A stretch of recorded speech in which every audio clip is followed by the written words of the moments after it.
Well, hello there, gang. My name's Ray. I'm with Team S.T.E.A.M, and today I'm standing out in front of Flash Industrial Painting, getting ready to turn my attention towards this 2000 Peterbilt 379 sleeper truck.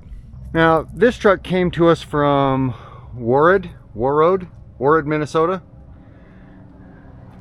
Quite a long ways away. And we've got a bit of a laundry list of things we're doing to this truck. We're going to be shaving the horns. We're going to be getting rid of these sleeper wings. We're going to be trying to strip this vinyl or paint or whatever this is off of this side, and it looks more like paint on the other side. It's a different color. It looks like paint. This looks like it could be vinyl. We're trying to strip these tanks back down and get them to look as shiny and aluminum and normal as we can. We're not painting them. We're doing the opposite. We are going to sandblast and paint the chassis on this one. I'm going to relocate this guy. We got to sandblast it first. As you can tell, it's very corroded.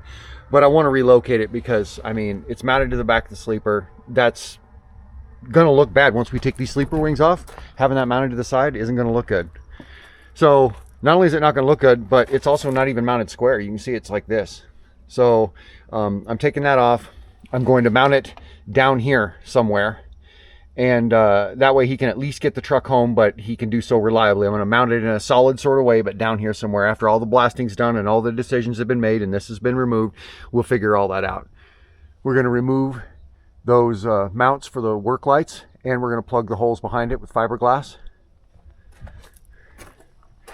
As you can see, this chassis is, but you know, Minnesota, I mean, it gets rough out there. Frames rot all the way in too out there. So this isn't bad at all, considering where it came from. This isn't bad at all. I see way worse in my shop all the time. Here's that other tank. You can tell it's painted. And we'll be stripping that down. There's some damage up here. There's some damage down here we'll be taking care of. I'll take the time to sandblast those. And then we're going to put a custom stripe job all the way around this truck as well. Good morning. I do have my work cut out for me. Very odd. I was pretty impressed. I'm going to do what I always do on these trucks. And that just happens to be my thing, by the way.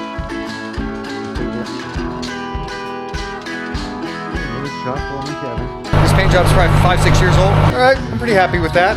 And here he is leaving.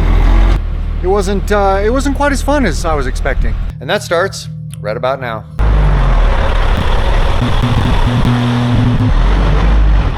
Okay, now it's been about an hour and a half since I went ahead and did the front segment of the tank on each side. You know, the one side's black, this one's red. They're painted with different materials. And I wanted to test them both, but I didn't want to do it in a way where cats could get up on the back part of the tank that's exposed. So I did it on the front part of the tank, just from the band up on both sides. And I went ahead and used this paint stripper, and that's a paint stripper that I've used for years and years and to great success in many cases. But over the years, I've noticed its performance has declined quite a bit, and I can only imagine that it's due to the fact that certain chemicals are more and more hard to deal with, you know, as far as being legal is concerned. So a lot of companies are shying away from them. So less and less harmful chemicals are being used. But in paint stripper world, that means weaker stripper. And this stripper has really fallen off over the years. But I decided, because of who knows what type of paint this is, we'll just try it on the tanks. And after about an hour and a half, you know, it's starting to come loose on this side. And the same with this side. You can't see anything here, but down here it's starting. And it'll probably just keep going from there up. So I think that that's passed enough of the test to tell me that I can go ahead and use that style of stripper on this and probably get away with it. So I'm just down to the last part of my last gallon, and that's also part of why I only did a little bit of each tank. But the biggest reason is because I don't want cats on it, and also because I don't need it everywhere if it's not going to work. I don't need to try and get it all back off if it turns out it didn't work. A smaller swatch works best for what I'm trying to do here, which is just merely test it. Now that it's kind of passed the test and I think it will work, I'll go ahead and I'll go get another full gallon of it and go ahead and cover the tank and close the shop door and go from there. And here it is right around an hour later. You see that front part that we first did is really come a long way. Back here is coming along really well. It's peeling right off there. Whereas on this side, it's coming along. But this is more typical of what I see of that paint stripper. It takes quite a bit longer, and it comes comes along at a smaller scale. That over there, that's pretty extreme. I'm not sure what that paint is, but it's getting eaten alive by this particular paint stripper. But this paint right here is coming along on a more normal pace. Okay, well, here it is first thing the next morning. And as you can tell, it's completely eaten it alive on the black side here. And here's the driver's side. As you can see, it's come loose everywhere. The problem, however, is when I look closely through the spots where the paint has fallen off the tanks, on both sides, I can see clearly where it's been abraded. And you'd expect to see that under paint.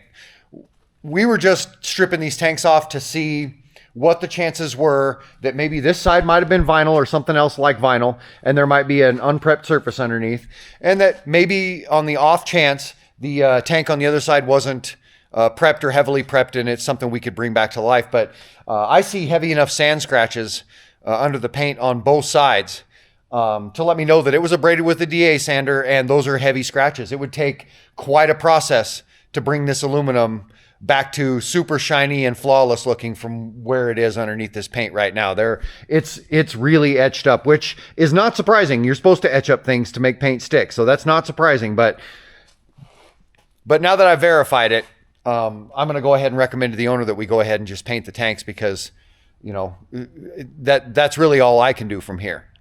And so at this point, I'm going to go ahead and shift gears and focus on just getting this truck backed out front here onto the gravel, where I can get the pressure washer out and go ahead and get all this off here, and then pulled back in the shop so I can start on the next task that's in line for this truck. And the next task doesn't necessarily involve sandblasting just yet, because this cooler right here is in pretty terrible shape, as you can see. I mean, you can see all that bubbled up. It's just not in good shape at all. So I want to try and remove this plastic fan.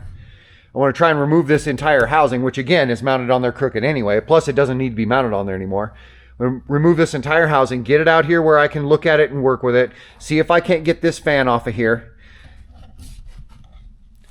And then at that point, I'll go ahead and add that in with the sandblasting that I have to do. And I have a couple other little odds and ends too. A guy brought me some hinges off of an old Ford that he's restoring that I'm going to sandblast and stuff like that while I'm at this. So I'll go ahead and get all this stuff ready for sandblast. That way I can do the next step, which is pull this out and sandblast. And we're expecting rain here almost any time. So I would suspect that it'll be either raining or in between rainstorms by the time I get all this ready. But if it's not, at that point, I'll go ahead and check the weather and see if I have enough time to go ahead and get this pulled out and get it sandblasted yet today. And out here, it might be rainy and cool, but in the shop, I'm dry, cozy, and ready to get to work on this truck. And one of the things I was planning on doing before I got this out for sandblast was I was going to remove this grate that was sitting right here, which is now right there. And when I did, I noticed that it's awfully greasy under there. Awfully greasy. And that got me to looking around, and I see it's awfully greasy in a few spots. Really caked on. I think what I'll do is I'll go ahead and clear the way here in the shop, back this guy out front, and get my big pressure washer fired up, get some hot water running through it, take care of all that grease, and then while I'm at it, all of that grease, really look this over and make sure I got all that grease off before I take it outside for sandblasting.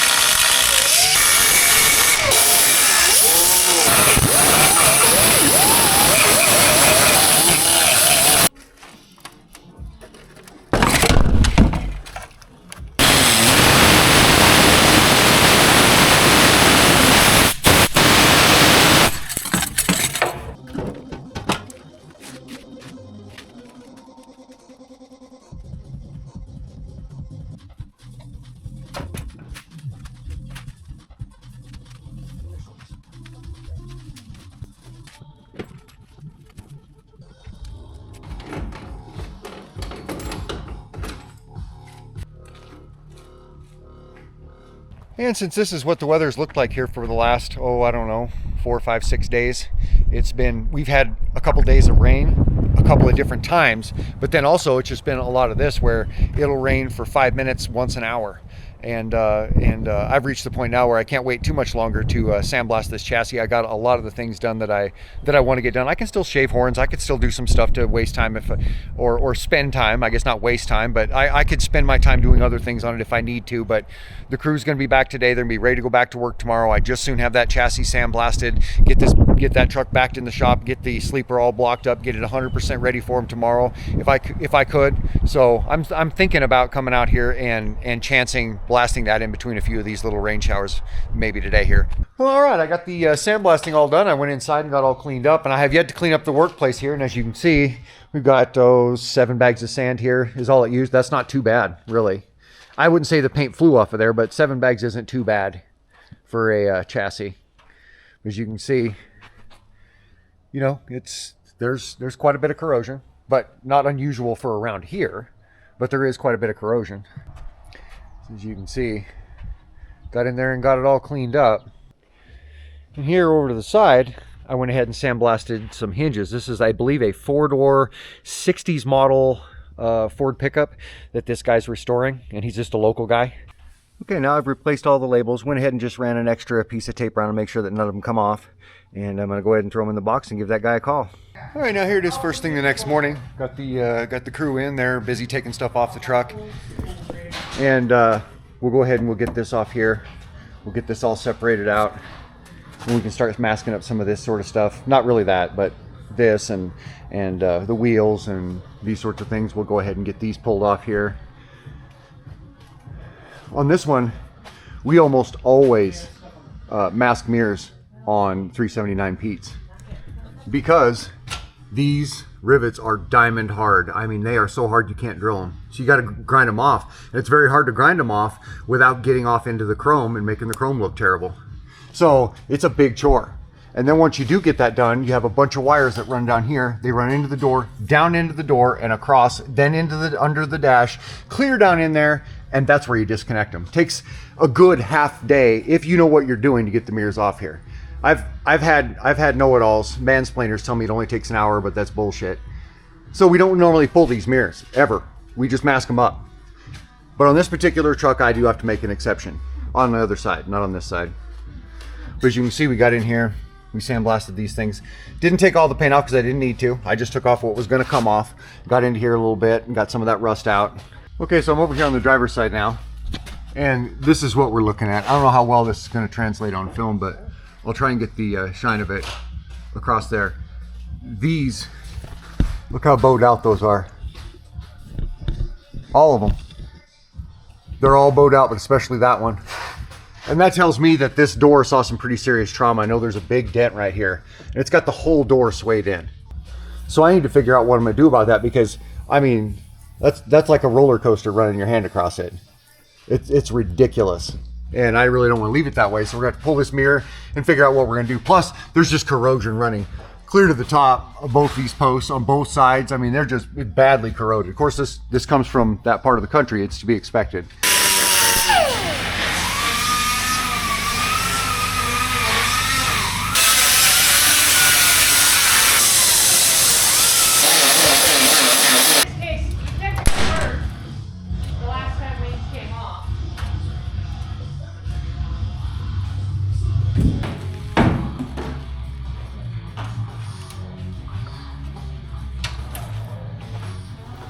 And one of the early concerns that I have that we have to deal with on this truck is Kittredge got my attention and told me he couldn't get this door open on the sleeper.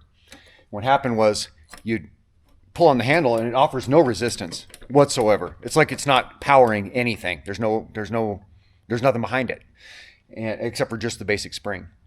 And he can only get the door open to about here. I pull it even hard, you can only get it open. And then if you let go of the handle, it just slams shut. And you know, that's something that I've seen before on quite a few occasions on hinges, on doors of all sorts, on trucks, on sleepers, on equipment. You know, if you saw that cab over video I did on that 89 Kenworth cab over, you know, that it had a passenger door that had the hinge that was damn near completely seized up. You know, I run into that with some frequency. So that's what we thought happened. We thought this hinge was seized up. So I put a bunch of liquid wrench on it and let it sit for quite a while, and then went to pull it open, and it offered the same exact amount of resistance. And then I peeked in here and saw it was actually a bungee cord holding it. Then I realized, yes, the door latch is broken. It's not latching, and a bungee is holding it closed all the time. That should have dawned on me before. So I went ahead and pulled it open, got rid of the bungee, and I see this doesn't have the cover on it. This has been pulled back and screwed into place because the actuator just quit working for who knows what reason. It's an older truck, you know, that happens. So that actuator quit working, and to be able to get himself home, the owner at the time, probably not the current owner, this is just his spare truck, but somebody at some point in time put a bungee on it to hold it closed, and it was held closed tight and it was good to go, but not a permanent solution. And I just happen to have a couple of sleepers on the property. One's off of an 06 and one is off of a 2000. And I let a guy come steal the bulk of the interior plastic and insulation and stuff out of it one time for his sleeper. And it's just it's a part sleeper. And all I use it for on the property is just storing things that I don't necessarily want out in the weather. The 2000 happens to have this exact same setup and the same door. So I'm going to go ahead and pull that door and bring it in the shop and see if we can get some parts off of it. Here's that sleeper. There's one of my next garden beds. I have a few fenders already that I'm building back up, and we'll be making garden beds out of them eventually. Here's that door on the sleeper. And it's in pretty good shape. And the handle does work, and it's all in great shape. It actuates just like it should. So I'm going to go ahead and pull the 3 screws on the inside of the hinge, take that in the shop, and let's have a look. All right, so I got that latch pulled off that door. And now I got all the parts back here at the shop, and this never had one of these covers on it, but mine did. So now I've got this cover. Those are the bolts that hold it on. We'll go ahead and set this off to the side. And then I got this. I still have to pull off what's left of that lock. That lock broke apart in 3 pieces, and the key was broken off in it. So you can see how rotted it was, how just absolutely corroded it was. So I'll go ahead and get that lock off of there and see if I can install this latch in this door. All right, now that I've got that all out of there, got the lock and everything out, when I look at it in the light, you can see it's got a good sized dent right there, a good sized dent right there, a dent right there, an outie right there, 2 dents right there, a couple dents above this. You can see it's surrounded by dents. You see, there's like I said, a big one right there, big one right there. So what I'm going to do is I'm just going to go ahead and prep all this because it's bubbled up and corroded right there anyway. I'm going to go ahead and prep all this, get that all sanded down, get all the dents marked, and then go ahead and bodywork the whole thing, get it all good and flat, get it all good and finished, even get it in wet sanding primer, then sand it, then reinstall the lock, then mask up the lock and the handle. One of the other things we're going to attempt to address while we've got this truck in the shop, and the biggest reason that I'm going to mess with it, you know, at all is because this truck is going to get striped all the way down it. So that being said, there's some things you always have to do. You always have to block up your sleeper. You always have to make sure your hood's properly adjusted. And if you can, you need to make sure your doors are somewhat straight. If one of them is sagging a lot, like needs a hinge replacement or something like that, you should probably do that before you put a stripe job down the door, because once you get your door all true and solid and all your new hinges and all your new stuff in place, and now the back part of your stripe's off by 1/4 inch, 1/2 inch, maybe more, you know, so you really got to think about that. And in this truck, you can see the gap right here compared to up there. See how the gap up there is twice as big as the gap down there? And see how the gap down here is twice as big as the gap up there? And that's because this door is slipped down. When I look at the hinges, a quick way to tell is to see how offset one is next to the other. You'll see that they won't be in 100% perfect line. You'll see they'll be slightly offset. Slightly offset. That's only slightly though. I've seen them way worse than this. I've seen them offset 1/8 of an inch. So this isn't the end of the world. What I want to try and do is I want to try to adjust this door to make up for the slight slop in the hinge. Not bad, but it's still there. And it is part of the reason that the door is sagging. But I believe the biggest reason is probably because this probably moved over time or got moved over time. It could easily be the same thing that got into the mirror that went ahead and distorted the entire surface of the door. Could have been the thing that bumped the door into this position. So what I want to do is I've already taken loose the door stopper. That's what holds the door at a certain point and keeps it from going open too far. And that way I can open it further.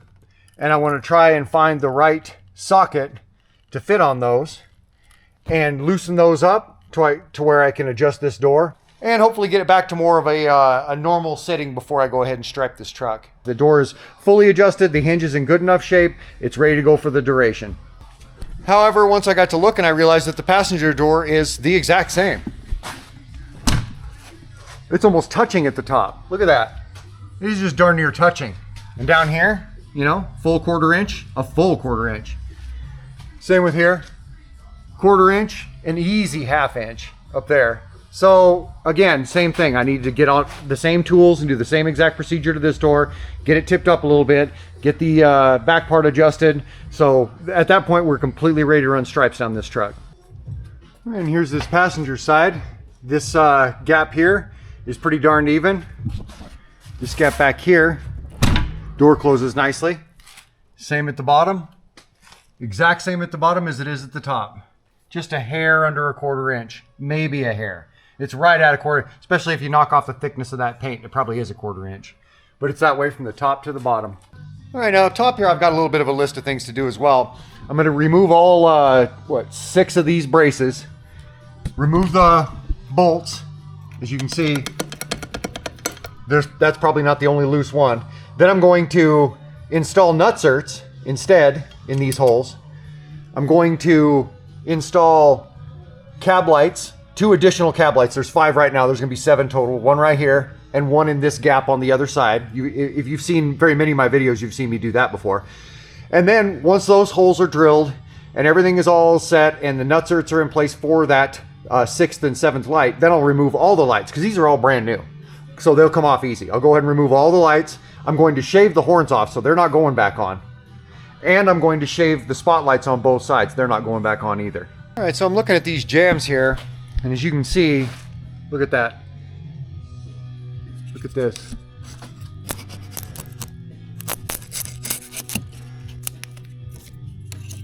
Look at that. Just easily comes off. Look at it. Look at that. And it goes like that all the way up to about here. You can look at it and get the light just right, and you can see it starts bubbling up right about here, and it stays fully bubbled up all the way around here, all the way under, clear to here. Fully bubbled up, totally coming off. Oops, there we are. Everywhere you hit it, just comes right off. Normally all we do is, the interior's black, the jambs are black. So normally we just mask up these jambs and then paint the truck, especially on a Packard truck, where more often than not, these are stainless or aluminum. These are stainless or aluminum, or they're just painted black like this on the Pete's, or painted the same color as the interior, usually black. So we just mask those up, we're done. But because somebody came along and spray painted all these rivets at one point in time, this is all white. So all this needs to be cleaned out before we can mask these up. And you can't mask this up. This is nothing but corroded looking aluminum. And so what I'm faced with now is a situation where the quickest way for me to prep all this and get it all ready for the next step is to get all of this paint off of here and get it all sanded, get it all cleaned up, wire wheeled, maybe even sandblasted. Whatever I got to do to get all this paint off of here and get this all cleaned up. That way we can mask up these door panels, reshoot these jambs entirely, because there's some of that bubbling. I don't know if you can see it or not, right here. See that? There we are. He's just bubbling.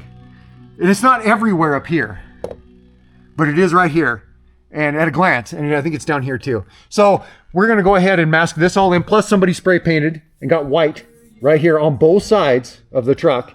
So we're gonna go ahead and mask all this up, mask up the windows, mask up everything, and paint these jambs black, and then mask up the jambs, and then continue on the truck. All right, now at this point, I've got the mirrors pulled off of both sides of the truck. And I've got those visor brackets pulled off as well. And now I'm going to go up top there and take off the lights and the horns.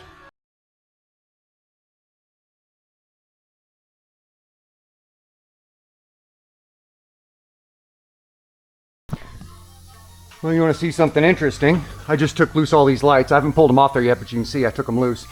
And look at this stream of water. It's been coming down here, all the way down here, and dripping onto the floor for a couple minutes now. I heard the dripping, that's what caught my attention. That's how much water is stored in that light. Just, what, a cup full? Just drained for 2 or 3 straight minutes so far.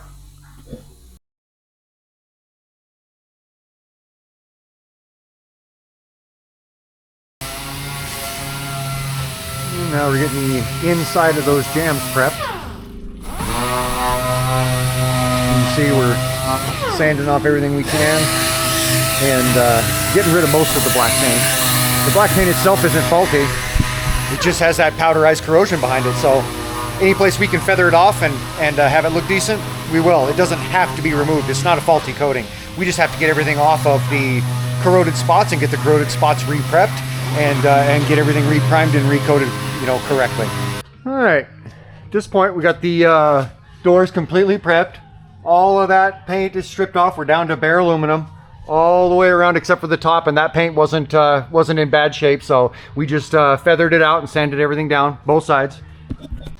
And here's what the driver's side looks like. Much the same, stripped all the way down, all the way underneath. Masked off appropriately. Now I'm going to go ahead and get some black primer on this guy and then get some black paint on it. Morning, gang. Well, it's first thing here the next morning, and yesterday afternoon I went ahead and got some paint on these jams, as you can see. So they've had all yesterday afternoon. The shop was 90 plus degrees, and last night to cure. And so here this morning I'm going to have the crew go ahead and get those masked up. You know, at this point on the back of this sleeper I've got 30 different locations prepped, all knocked in with the shrinking hammer, about a 1/16 of an inch to an 1/8 of an inch, and then thoroughly prepped with 24 grit on a 2-inch roll-lock disc, as you can see. And if you count them all, including the 4 up the top on each side of the sleeper cap, and all, there's 30 of them here. A good size 31 here, because I have to put a good size patch here and there. And then as I come around here, the numbers just go up. Around, there's 2 more here, 1 on each side, and then basically 12 different spots here if you count all of these and then these as one. We've got 12 spots up here, 14 including the sides, and then over 30 on the back, or at least 30 on the back. So that's a lot of small scale, but yet on a kind of a larger scale fiberglass repair, because each one of these is tiny, but there's a bunch of them. And that was the goal here today to do quite a few things in here today, but by the end of the day to have all this fiberglass prepped and in place. So tomorrow it's completely cured and ready to go, so we can prep it and get some body work on it. And here's my fiberglass station, just one of these used boards that I use for everything up on the wheels here. And then one last set of repairs that I guess I forgot to mention is this lower fender, and I run into this all the time. These lower fenders, at least one of them, usually both of them are broken right here, and then oftentimes down here, and this was no exception. That one is just fine. That one I think has been replaced in the life of the truck possibly, but this one here has been damaged, and I'm going to go ahead and repair it while I'm busy doing the other fiberglass work. All right, well, here it is first thing the next morning. Got the crew finishing up a little bit of masking and doing some sanding on the roof caps here today. And I got those all patched in. All 8 spots up here. Well, 12 technically. I got those patched up on both sides.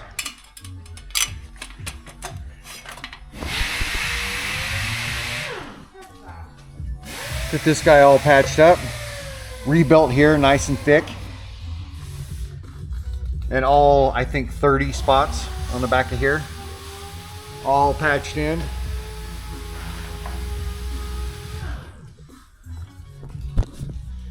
And now today we're going to go ahead, like I said, and sand the roof caps, get everything up there sanded and scratched, including the upper exhaust mounts there.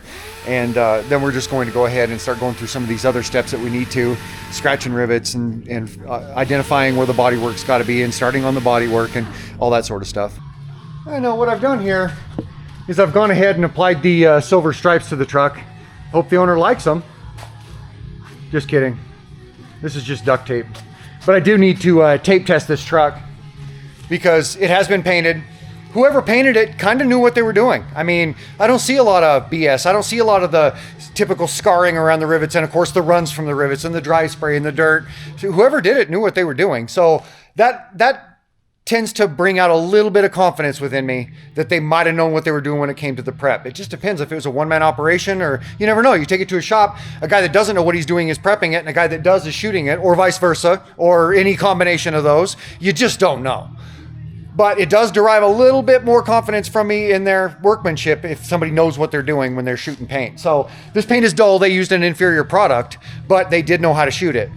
But nonetheless, I went ahead and cleaned it all up and ran tape, duct tape, pressed it down hard, and I'm gonna leave it for hours all the way around to here. And I did the same thing down the other side, down the side of the sleeper and to the door, but the door I didn't do on the other side because I know it's original. But other than that, I went ahead and did the rest of this because I want to be able to peel this up later and see what comes up and what doesn't. I've got to know before I stripe on it.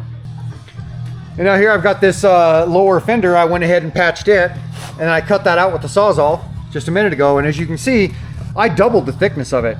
Guy made this good and solid. Whereas on this repair, remember where all this was missing right here? You can still see it. You see right through it. Where all that was missing, the thickness is just about the same as it is on the steel.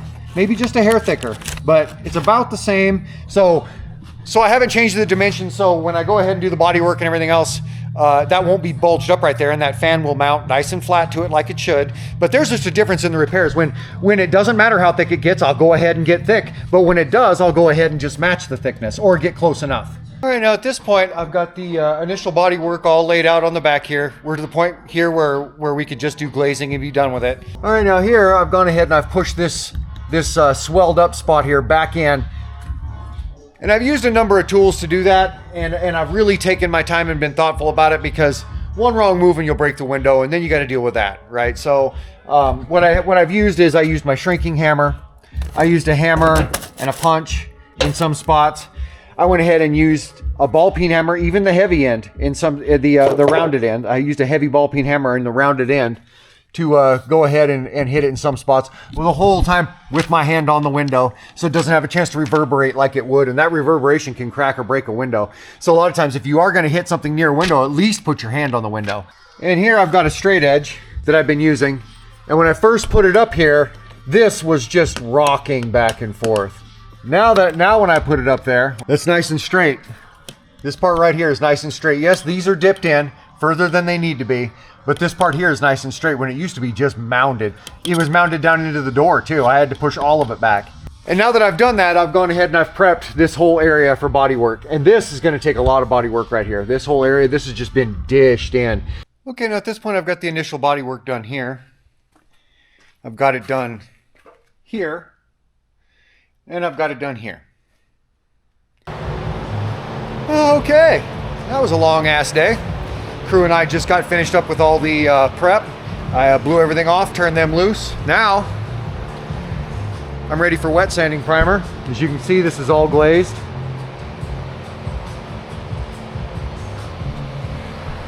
All the damage on this door, this is why I left the handle out. This is how damaged this door was. All these spots along the bottom of there that I fiberglassed in. That all got peeled back to a reliable point. Good size dent in this fender. Good size dent in this fender. The door was a mess, but it's pretty well cleaned up. That was a mess. Extremely deep dents for some reason. For some weird reason, this had dents that were about an inch deep right here. Very bizarre that they were as deep as they were. And here's the roof, just before I put primer on it.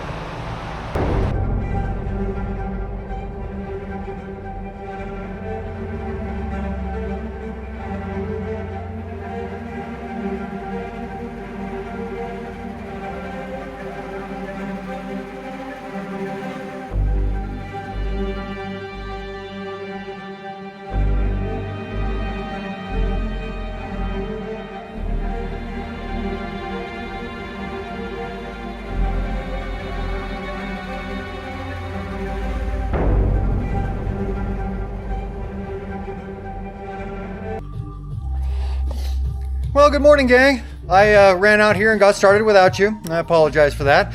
I went ahead and sanded the lower part of everything that I primed yesterday. Just the lower part, that's the only part I need to paint on today. And then I finished up the bodywork here. As you can see, this is now looking like there was never anything wrong with it, when just a few days ago it was looking like it was about rotted in two. And I've got the chassis in primer, 3 coats of primer. It's still sticky and will be for a while. That's how much primer's on it. And here in a few days, that chassis will be black. But for today, what I'm painting black is this lower part right here.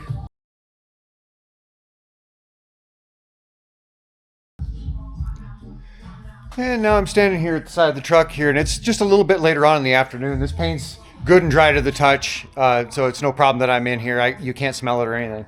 But what you might have noticed is when I primed this, I never did prime that bar. And that's just a brace that goes to the bottom of this small lower fender. But the problem is, and you can see it's got this hose tied to it, and that's not a problem, but here's the problem. You go behind this hose, and you can see that's not connected. That's actually rusted all the way in too.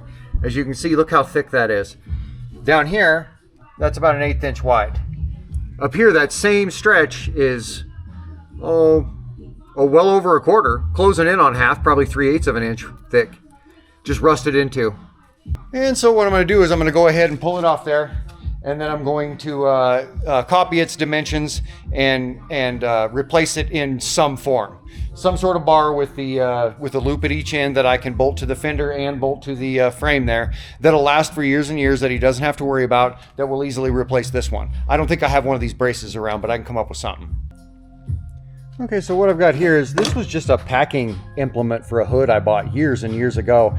When it showed up, it had a couple of these bolted straight to the pallet and then straight to the hood, and they were about 4 feet long. I cut this one down and had a different use for it here a couple years ago. Its use expired, but I kept the metal, and now I'm going to go ahead and reuse it for this. What I'm going to do is put this up here, drill a hole, leave it as angle iron, clear down to here, and then go ahead and cut it off down here somewhere, and cut this part out so I can fold this part, just this one part right here, out this way. Okay, now I've got it all bent, drilled out, went ahead and slotted it just like this one is. The dimensions are the same. Now I'm going to go ahead and run it over there, bolt it up, that way I can paint this with the rest of the chassis. Well, okay, this guy's all bolted up. It looks like the center of this comes out to be about the center of between these two. And if it turns out that the hole doesn't line up and it goes this way or this way, I can easily bend this. It can easily bend it because of what I did there. The fact that I cut that off and left just that end, like just this end, I can bend it either way that I need to. Well, all right, gang, here it is first thing the next morning. This had all afternoon to sit and cure. And this morning, the big goal is going to be to strap the hood down nice and tight and make sure everything is all good and straight. And then I'm going to take some measurements and start laying out some stripes. Okay, here I am part of the way through. As you can see, I haven't done the hood yet. Haven't even marked it out yet. I do have it strapped down on both sides, the bungee. But all I'm doing now is just, I measured everything out here, marked everything out here. Well, okay, here it is first thing the next morning. I went ahead and got all my stripes applied yesterday, got them primed, and got them sprayed in silver. So as you can see, we're ready today to go ahead and mask up between these lines,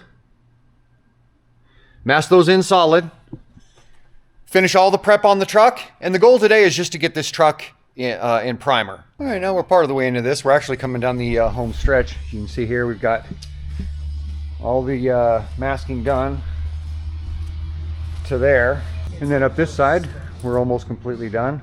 So we just have to go around this corner and it's this little straightaway, and then we're finished and ready to go on to the next step. Well, all right, gang, at this point we've got everything ready to go. We've got it all masked up. Went ahead and sanded everything down, top to bottom, front to back, got it all blown off, all ready to go. Now I'm gonna go ahead and mix up some white epoxy primer and get this guy in primer.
Okay, it's the next morning. I primed this yesterday evening. I wanted it to sit all night. That way I could show up this morning, kind of manhandle it where I needed to, get out any dust, get out any defects, anything where I needed to without having such fresh primer on it. And now that that's all done and we're all ready to go, I got the tanks all wiped down and covered in sheets, both of them, because I don't want all that overspray on them. All it's gonna do is just, when I do paint them, it's gonna look like they got painted with sand. And so we'll go ahead and we'll keep those covered. Get this shot, it's already all tacked off and ready to go. So now I'm gonna mix up my paint, carefully get this guy shot, and then once it is all shot and done, then I'm going to, one at a time, pull these covers off, wipe these down with a tack rag again, and carefully shoot them as well.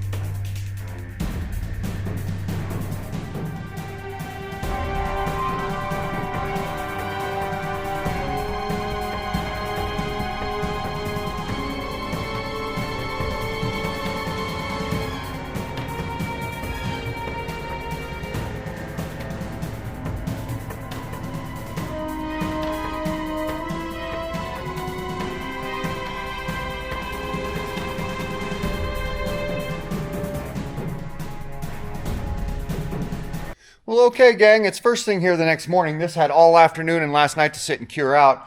I've already walked around and looked it over to make sure there's no deal breakers. I mean, if there's a panel that's got dry spray or a big bug stuck in the middle of it or something, I need to know before we begin unmasking. And it's passed that test. But now we're on to the more important and even scarier test, which is how's it going to unmask with this stripe. So now I'm going to go ahead and take my time, unmask this stripe all the way around before the crew shows up. So if something catastrophic happens, I can text them and let them know that, well, we're tearing the truck back down and starting back over to some degree.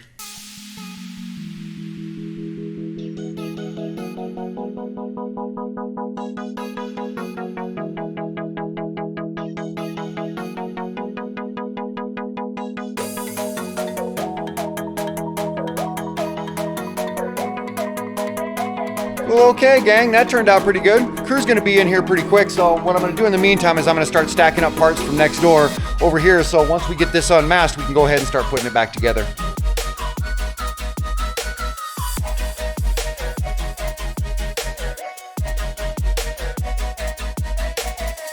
All right, as you can see, we went ahead and masked up the back of the truck here and the tanks, so we could paint the straps for the tanks, paint the chassis back behind there, paint the insides of those straps, paint those shocks, get the chassis all shot.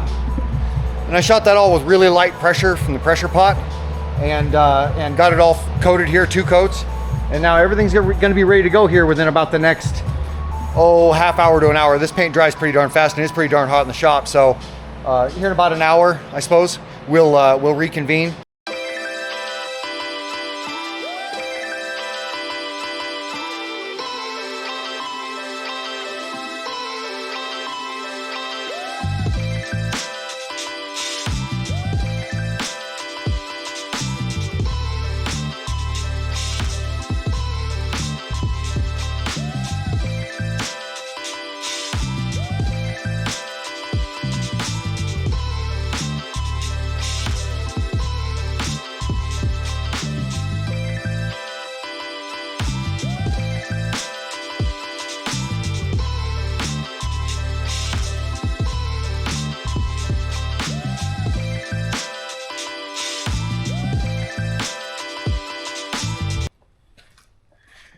Well, good morning, gang. It's the next day here, and the reason that it's the next day is because I only wanted to get done yesterday with the things here in the shop that the crew could really help with. And although there was still time left in the day and still plenty to do around here, we still called it quits mid-afternoon yesterday because it was just so humid and sweltering in the shop. There's a lot of cats on the property, and on a put together day, I can't have the doors open. And we got a half inch of rain the night before, so it was really humid here. Sun was beating down all day. It was over 95 in the shop with a humidity of who knows what. It was unreal. So by mid-afternoon, we were pretty much done messing around in here. Like I said, we got done with what I needed their help on. And now here today, I'm going to go ahead and start tackling some of these other tasks, of which there are quite a few.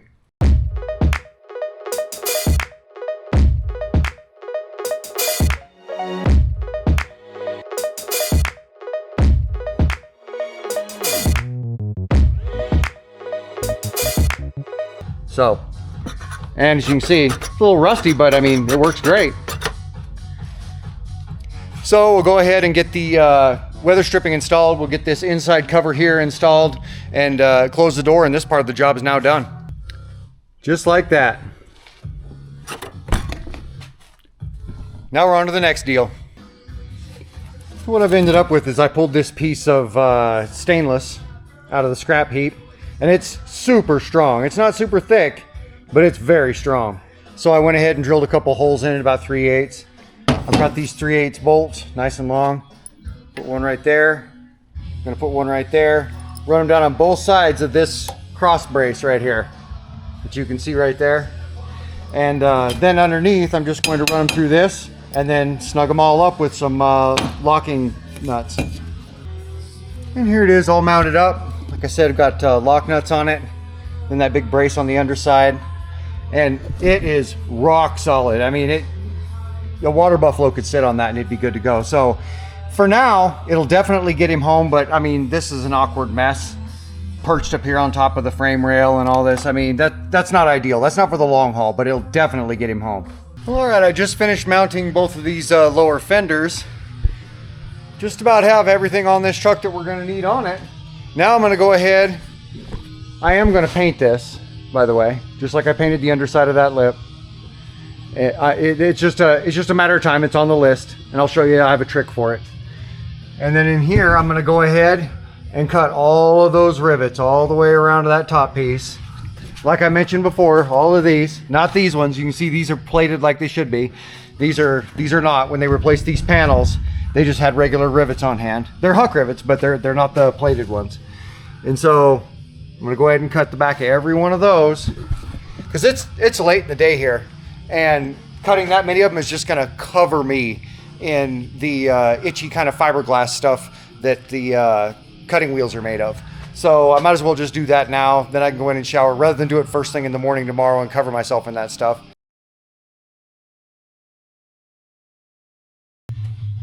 And now at this point, I'm going to go ahead and shift gears, clean all this stuff up, but I am going to leave the air hose in here because I'm going to need it, because I'm going to use my huck gun in all likelihood. Just depends on what I can dig up. If I've got enough hood rivets to do it, I'll do it with the huck gun. But if I have enough of the little carriage bolts that are made for Peterbilt hoods that have the chrome plating on them and they just happen to be a carriage bolt, I'll use those too. I have no problem with either one. And just like that, we now have polished rivets. Well, they're not rivets, they're carriage bolts, but they look the exact same. You literally cannot tell them apart. And now that that's done, I'm going to go ahead and get it off of these kind of makeshift sawhorses here. I only had it on there so I could put my weight out into the hood and not worry about all of my weight prying against the cables that are meant to hold the hood up. So now I can just go ahead and remove that and get on with the job. Well, today is my last day of a lifetime of limited vision. As far back as I can remember, I've been blind, legally blind in my left eye. I mean, clear back before I was even in school. And I've always had trouble seeing. So even with the corrective lenses, my vision has been garbage my entire adult life. Basically my entire life. You just don't notice as much when you're a kid. But yeah, as an adult, and it's been getting worse and worse and worse. And now when I want to read something, I have to look above my glasses and I have to put it right here. And that's kind of the way it's getting with the details. Like that small black stripe above and below all these two silver stripes. Getting in there and getting that straight and getting all the details is getting tougher and tougher and tougher. I find myself looking above my glasses and this far from everything, trying to see what I'm doing. So today is my last day of that. Tomorrow I'm going to go in and get at least my left eye fixed, but I'm trying to schedule and get them both done in the same day. And there's a fair chance that I'll get that done, but I'll get at least my left eye, which is the worst of the two, fixed tomorrow, which is June 19th. But as for today, this truck's done. Let's go ahead and walk around it and have a look. All right, well, here we've got a 2000 Peterbilt 379 sleeper truck. Here's the way the passenger side front chassis turned out. And here's the way the driver's side front chassis turned out.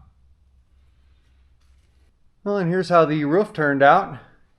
-4 horns, +2 lights, -2 spotlights, all put back together.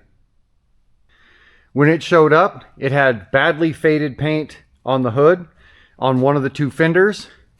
It had spotlights that needed to be removed. It had an extra 2 lights, cab lights, that he wanted installed.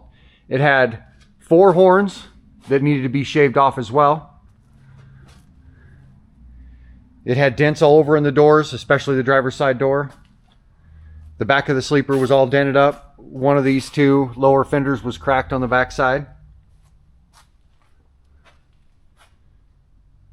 All kinds of little cracks up in the sleeper roof cap.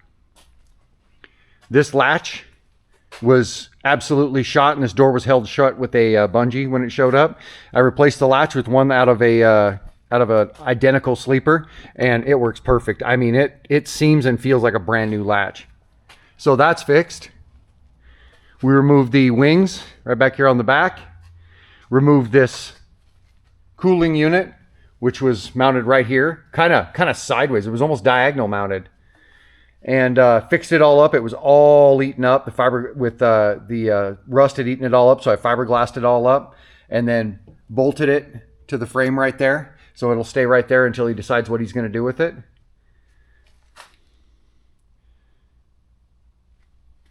Removed a few other little brackets from the back. Straightened everything up. As you can see, not a single dent in it. Stripped down the fuel tanks and hoping of finding something there we could work with, but we didn't. So we went ahead and did a bunch of body work to the ends of both fuel tanks and painted them up. Sandblasted, painted the chassis. It looks like it was dipped in paint. Took off the tail lights for this one. Got all the details.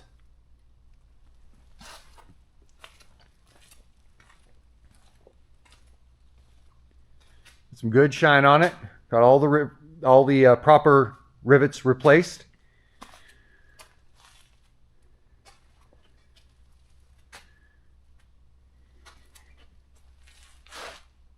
She turned out sharp.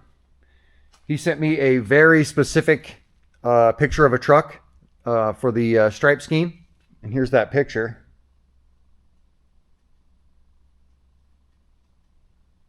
Kind of hard to get focused in on it, but yeah, it's very much the same truck. We also painted the jambs on this one. Nice and shiny black. They were all corroded. Just so corroded the paint was just falling off. So all the jambs have been repainted on the door. These are stainless, so we didn't bother.